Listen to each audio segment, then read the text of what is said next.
No audio on YouTube? Well, no problem. I have one simple step that will fix your audio issues.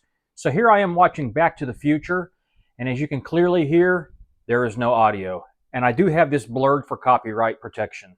So there's no audio on my movie. What do? Well, it's really, really simple. You're going to go down here to the settings, and you're going to go to this gear icon on the far right side. This is the settings icon.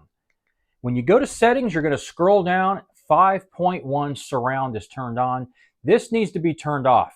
Go ahead and turn that feature off, and now you have audio. Just like that. One simple step to fix your no audio issue on YouTube.